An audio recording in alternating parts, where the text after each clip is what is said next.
अखिल और सौम्या की शादी दोनों के परिवार वालों ने मिलकर पक्की की। दोनों ही मिडिल क्लास परिवार से थे। अभी अरेंज मैरिज है तो देखने दिखाने की प्रोसेस तो होगी ही। 10 अक्टूबर की यह बात है। अखिल और उसके माँ पापा के साथ सौम्या को देखने आए थे। सौम्या एक काफ़ी सुंदर लड़की थी। अखिल को वो पहली नज़र में ही बहुत पसंद आई। उसने अखिल को रिश्ते के लिए हाँ कहा और सौम्या से भी पूछा, तुम्हारा क्या निर्णय है, क्योंकि तुम्हारा निर्णय ज़्यादा महत्वपूर्ण है। सौम्या ने भी तुरंत हाँ कह दिया और बाद में दोनों की शादी की तारीख पक्की की गई। बहुत धूम धड़ाके के साथ दोनों की शादी कर दी गई। उनकी शादी अखिल के घर पर हुई। अखिल का घर शहर के 1 BHK घरों जितना था। शादी की सारी विधि खत्म हुई। बाद में दोनों अपने रूम में फ्रेश होकर अपने कपड़े बदल कर आते हैं। दोनों की वह शादी की पहली रात थी। अखिल धीरे से सौम्या को आवाज़ देते हुए बोलता है, आज से हमारी नई जिंदगी की शुरुआत है। ऐसा बोलकर सौम्या को गले लगाने की कोशिश करता है, पर सौम्या उस पर चिल्लाती है और बोलती है, तुम मुझे जरा भी पसंद नहीं हो और मैं तुमसे प्यार भी नहीं करती, इसलिए मेरी तरफ से तुम कोई भी उम्मीद मत करना। अखिल उसकी बातें सुनकर हैरान हो गया, पर हिम्मत करके उसने सौम्या को पूछा, सौम्या, अगर ऐसा ही था तो तुमने मुझसे शादी क्यों की? मैंने तुम्हारे साथ जबरदस्ती नहीं की थी। मैंने पूछा भी था तुम्हें, फिर तभी क्यों नहीं कहा मुझे? इस बात पर सौम्या बोली, मुझे कुछ मत पूछो, 2-3 महीने एडजस्ट करो और उसके बाद हम डिवोर्स लेकर अलग हो जाएंगे। यह सुनकर अखिल को धक्का लगा। उसने सौम्या को समझाने की बहुत कोशिश की, पर उसने अखिल की कोई भी बात नहीं सुनी और वह उसके निर्णय पर डटी रही। अखिल उससे बोला, ठीक है, तुम्हें यही ठीक लगता है तो यही करेंगे, पर मेरी एक बात मानोगी क्या? सौम्या बोलती है, क्या? अखिल बोलता है कि एक छोटी सी मदद करोगी? जब तक माँ पापा यहाँ हैं तब तक तुम यहीं पर रहोगी। एक बार वह गांव चले गए तो फिर सब तुम्हारे मुताबिक होगा। वह भी तैयार हो गई इस बात पर और दोनों सो गए। हर रोज का दिखावा उनका चालू था। माँ पापा के सामने पति पत्नी की तरह रहना, उनको समझ में नहीं आए इसके लिए उनके सामने नाटक करना। ऐसे करते करते दिन ख़त्म होने लगे। दोनों ही नौकरी करते थे, फिर रोज के टाइम टेबल के अनुसार अपना अपना काम ख़त्म करके काम पर जाना। अखिल रोज सौम्या से प्यार से बोलने का प्रयास करता था, पर सौम्या अखिल को अनदेखा करती थी, क्योंकि सौम्या की एक ही इच्छा थी कि उसको जल्दी शादी नहीं करनी थी।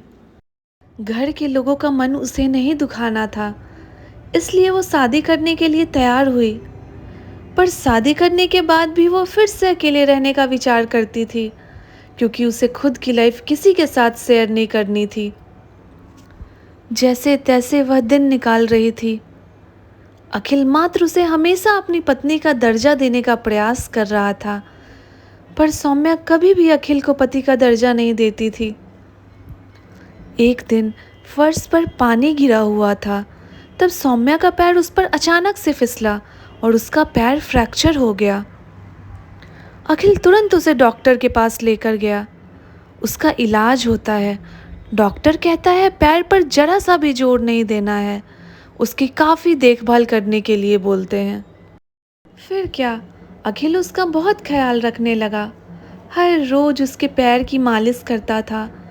उसका पैर फ्रैक्चर होने के कारण उसे ठीक से खड़ा भी नहीं हुआ जाता था। घर के काम और खाने की जिम्मेदारी अखिल पर आ गई थी, पर अखिल को तो पहले से ही ये सब की आदत थी, इस वजह से उसे कोई दिक्कत नहीं थी। अखिल रोज खाना खुद ही बनाया करता था। उसके माँ पापा भी उसे थोड़ा घर काम में मदद करते थे। रोज काम पर जाने से पहले सौम्या के लिए नाश्ता और खाना बनाकर खुद के हाथों से उसे नाश्ता खिलाता और फिर काम पर जाता था। टाइम पर उसे फ़ोन करके दवाई लेने के लिए याद दिलाता था। काम पर से आने के बाद सबसे पहले उसके पैरों की मालिश करता था, उसे थोड़ा चलने में मदद करता था, कोई भी काम हो उसके लिए मन से करता था। फिर भी वो अखिल को प्यार से नहीं बुलाती। उसका मन अखिल को स्वीकारने के लिए तैयार ही नहीं था। एक दिन सौम्या को देखने के लिए उसकी सहेली आई। उनकी बातचीत चालू थी तो वो अखिल दोनों के लिए नाश्ता बनाकर लाया। फिर वो सौम्या से बोला, मैं जरा मार्केट से हो आता हूँ, थोड़ा सामान लाना है, तुम दोनों को कुछ चाहिए तो बता दो। सौम्या बोलती है, नहीं अभी कुछ नहीं चाहिए, तुम जाकर आओ। सौम्या की सहेली को अखिल को ऐसे नाश्ता लाते देखकर धक्का लगा। उसने सौम्या को पूछा, सौम्या, घर के काम सब तुम्हारा पति ही करता है क्या? हाँ, वही देखते हैं, मेरा पैर फ्रैक्चर हो जाने के बाद से। सौम्या की सहेली सौम्या को बोलती है कि तुम बहुत खुशनसीब हो जो तुम्हें इतना प्यार करने वाला पति मिला। सौम्या के चेहरे पर एक प्रश्न चिन्ह था। तभी सौम्या बोली, इसमें इतना खुशनसीब होने जैसा क्या है? उसकी सहेली बोली, अरे मेरा पति मुझे पूछता तक नहीं कि तुम कैसी हो, खाना खाया कि नहीं, और मेरे पति ने आज तक कभी मुझको चाय तक नहीं पिलाई। मुझे भी लगता था मेरे पति भी मेरा ख्याल रखे, ज़्यादा कुछ नहीं पर प्यार भरे शब्द ही बोले तो बहुत होता मेरे लिए।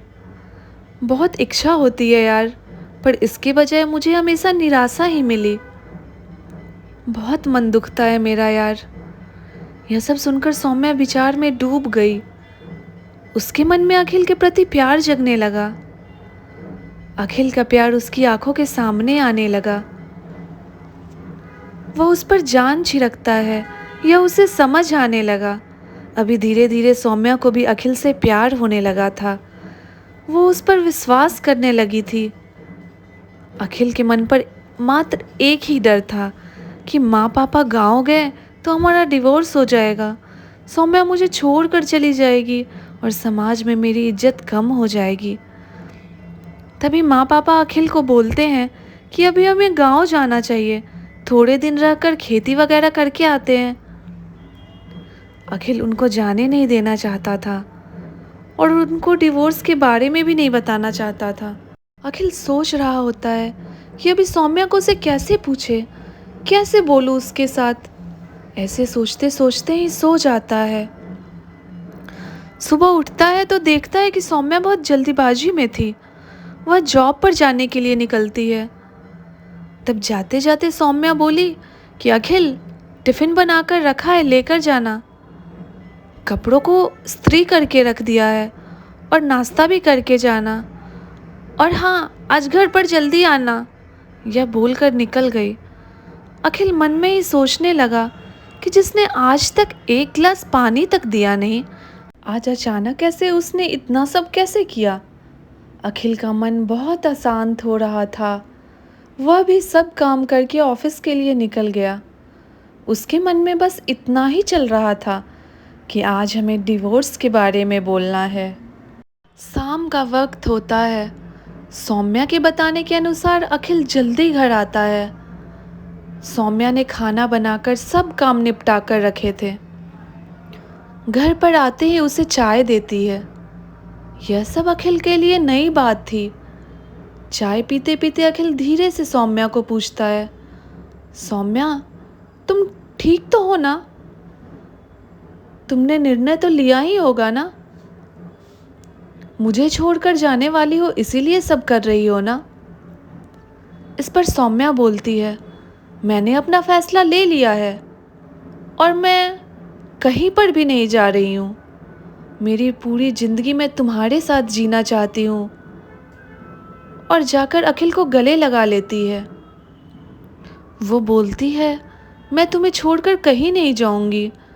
मैं तुमसे बहुत प्यार करने लगी हूँ और अभी यह हमारा रिश्ता कोई भी नहीं तोड़ सकता। ज़िंदगी में बहुत बड़ी भूल हो गई होती मुझसे अगर मैं तुम्हें खो देती तो। अरेंज मैरिज करके भी तुम्हारे जैसा इतना प्यार करने वाला पति मुझे मिला, यही मेरी खुशनसीबी है। दोस्तों, अगर आपको मेरी ये कहानी पसंद आई हो तो ऐसी ही और कहानियाँ सुनने के लिए मेरे चैनल को सब्सक्राइब ज़रूर करें।